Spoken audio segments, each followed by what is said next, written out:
Hello everyone, आप सभी का बहुत बहुत स्वागत है इस चैनल में जिसका नाम है संजीव सर फिजिक्स। आज हम सब स्टार्ट कर रहे हैं चैप्टर 6 में एक नया topic mutual induction and mutual inductance.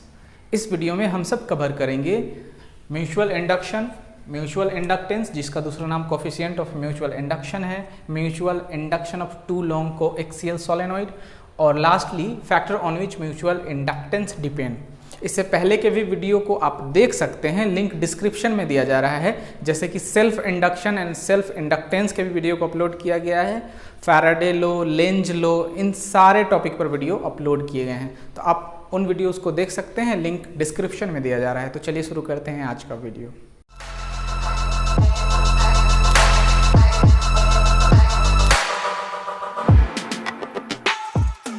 सबसे पहले हम ये समझते हैं म्यूचुअल इंडक्शन है क्या। म्यूचुअल इंडक्शन मतलब किसी एक कंडक्टर के थ्रू जब करंट फ्लो करता है तो यहाँ आपका क्या कनेक्ट है, दो कोइल है। यहाँ पहले फिगर समझ लीजिए, है ना। यहाँ एक सर्किट आपको दिखाई दे रहा है जिसके दो कंपोनेंट हैं, पहला ये, दूसरा। यहाँ आपको कोइल कनेक्ट है, ठीक है, जिसका नाम, एक का है नाम प्राइमरी, दूसरे का नाम है सेकेंडरी। प्राइमरी जनरली जिससे सेल कनेक्ट रहता है, जिससे सेल और बैटरी कनेक्ट होते हैं, उसको प्राइमरी कहते हैं, ठीक है ना। और इस प्राइमरी कोइल के थ्रू कनेक्ट है एक की, है ना। और इसके सामने आप दूसरा कोइल सेकेंडरी देख रहे हैं। यहाँ एक गैल्वेनोमीटर आपको दिखाई दे रहा है जिसका काम है करंट को डिटेक्ट करना। गैल्वेनोमीटर बहुत ही सेंसिटिव डिवाइस है, छोटे से करंट को भी डिटेक्ट करता है। तो यहाँ करना क्या है, इस स्विच को जैसे आप क्लोज करते हैं तो इससे करंट बढ़ना शुरू होता है।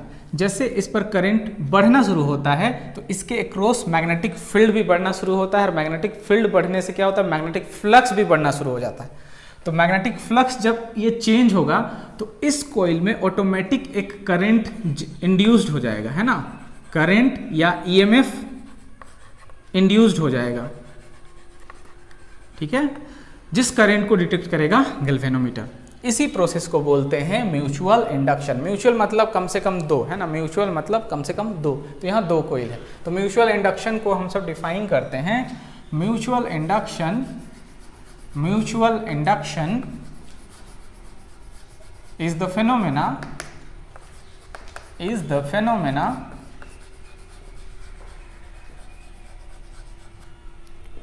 of producing EMF in a coil due to change in magnetic flux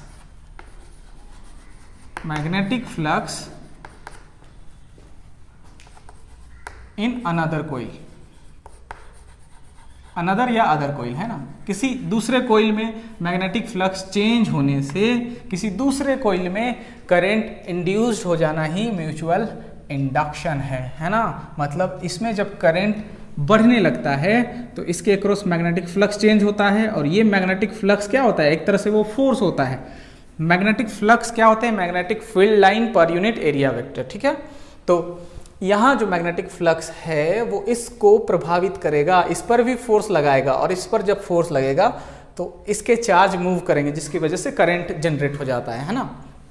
आपको इसके बारे में बहुत वीडियो भी अपलोड किया गया है। इससे पहले के वीडियो में भी ऐसा ही एकदम सिमिलर चलेगा। इसमें कुछ नया नहीं है, सेल्फ इंडक्शन की तरह ही आपको इसको समझना है ना। सेल्फ इंडक्शन का वीडियो पहले कल आपको अपलोड किया गया था, एकदम एग्जैक्टली उसी तरह आपको समझना है, ठीक है। अब आपको पता है कि इसमें जितना ज़्यादा फ्लक्स होगा वो डिपेंड करेगा इस पर करंट का, है ना। So flux linked with secondary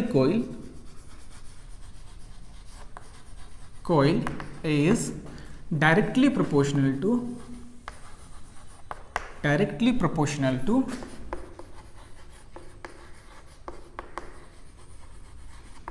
current in primary coil,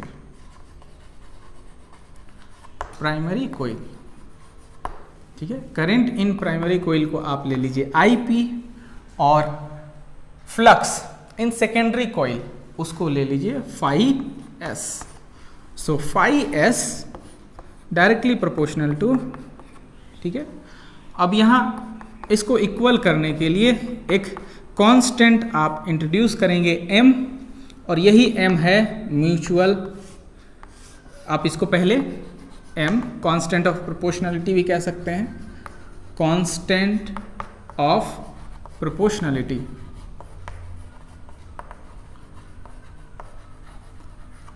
constant of proportionality और कोफिशिएंट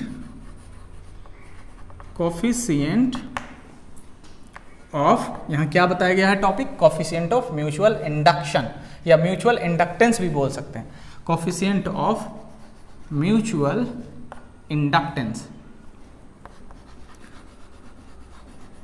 इंडक्शन है ना। और इस टॉपिक का और भी दूसरा नाम म्यूचुअल इंडक्टेंस है ना। म्यूचुअल इंडक्शन होता है, कोफिशिएंट के साथ इंडक्शन लगता है, और म्यूचुअल के साथ इंडक्टेंस है ना। तो mutual induction, mutual inductance, inductance एकदम रेजिस्टेंस कैपेसिटेंस की तरह ही है ये टॉपिक, ठीक है। अब आपको क्या करना है, आपको ये पता है ईएमएफ जो जनरेट होता है, सेकेंडरी का ले रहे हैं तो सेकेंडरी में लेंगे है ना, वो होता है minus D phi by D T. ये कहाँ से आया, ये आया है आपका लेंज लॉ से, लेंज लॉ से, लेंज लॉ से आपको पता है, ठीक है, पहले आपको बताया गया था। So minus D pawn D T, phi के जगह में एम आई एस, एम आपका कांस्टेंट होता है, ठीक है, एम आपका कांस्टेंट होता है डी टी। सो एम आप क्या लिख सकते थे, minus EMF in secondary coil upon D I by D T. इससे क्या होगा, इससे आपको यूनिट और डायमेंशन निकालने में हेल्प होगा। एकदम यूनिट और डायमेंशन एग्जैक्टली सेम है, एग्जैक्टली सेम है सेल्फ इंडक्शन से। एसआई यूनिट हेनरी, हेनरी है ना, कैपिटल एच से डिनोट किया जाएगा। ये कौन से हेनरी हैं, जोसेफ हेनरी, जोसेफ हेनरी, ठीक है। इलेक्ट्रोमैग्नेटिक इंडक्शन का डिस्कवरी इनके नाम और माइकल फैराडे के नाम है, पता है आपको। सो जोसेफ हेनरी है ना। एसआई यूनिट आपको पता चल गया, क्वांटिटी स्केलर है,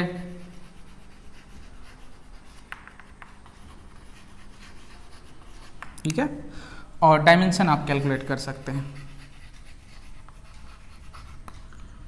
डायमेंशन क्या होगा, ईएमएफ, ठीक है, ईएमएफ का आपको पता होना चाहिए, नहीं है तो आप इसको सॉल्व कर सकते हैं। तो ईएमएफ क्या होता है, work done per unit charge, work done per unit charge, और इसको क्या लिख सकते थे, ये तो करें ऑलरेडी टाइम है, डी आई। वर्क डन का क्या होता है, M L two T minus two, charge का होता है ए टी, फिर टाइम का टी, और करंट का तो ए ही होगा, टाइम कैंसिल हो जाएगा, M L two T minus two A minus to. एकदम सेल्फ इंडक्शन की तरह है, सेल्फ इंडक्शन की तरह है ये टॉपिक है ना, सेल्फ इंडक्शन की तरह। तो आई थिंक यहाँ तक आपको क्लियर हो गया होगा, आप इसको कॉपी कर रहे होंगे। को 1 हेनरी को डिफाइन किया गया था कल के ही वीडियो में, अब एकदम सेम रहेगा, सारा कुछ सेम रहेगा, कुछ भी अलग नहीं होगा।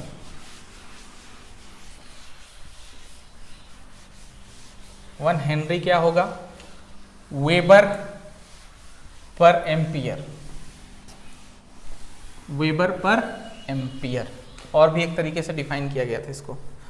सो mutual induction of two long coaxial solenoid, मतलब एक ही एक्सिस में होगा है ना।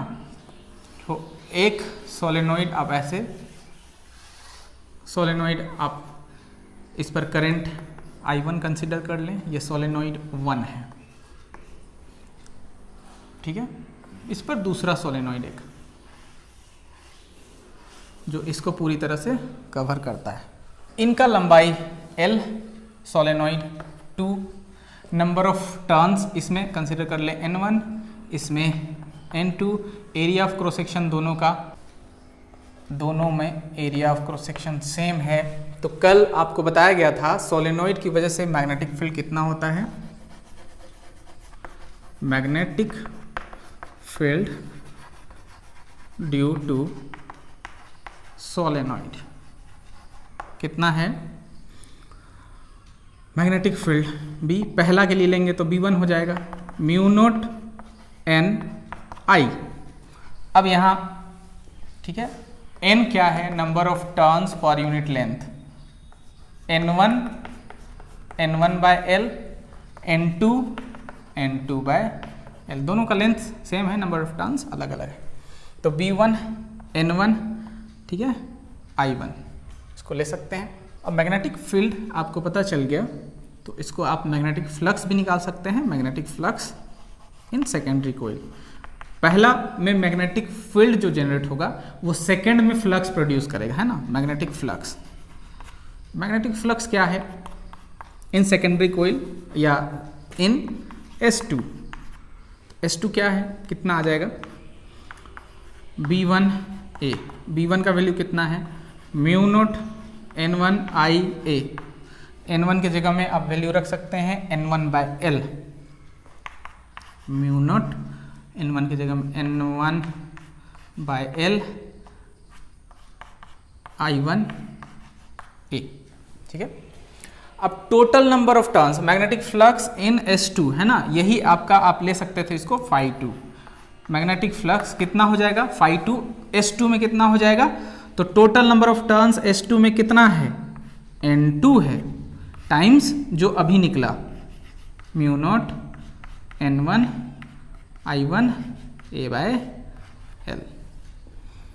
सो फ्लक्स क्या हो जाएगा mu naught N1 N2 I1 A by L।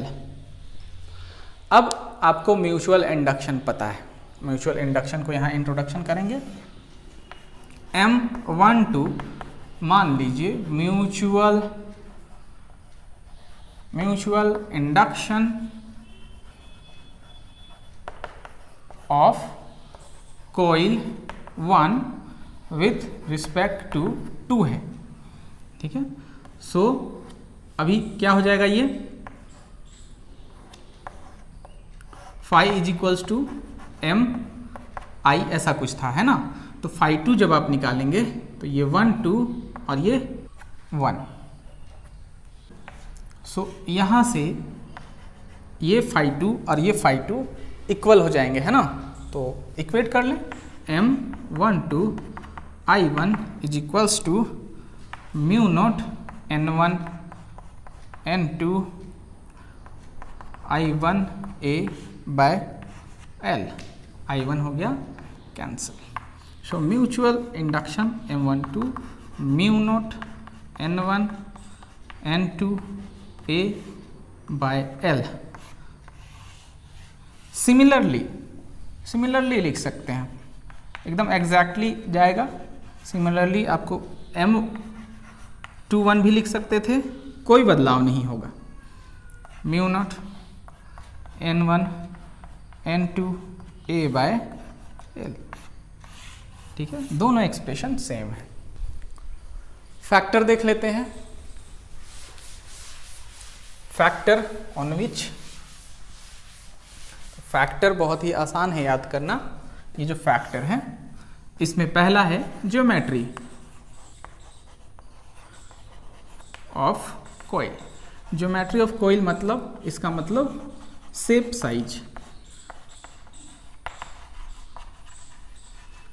ठीक है। दूसरा nature of material, nature of material, किस मटेरियल से बने हैं। थर्ड है separation between two coil, separation between two coils.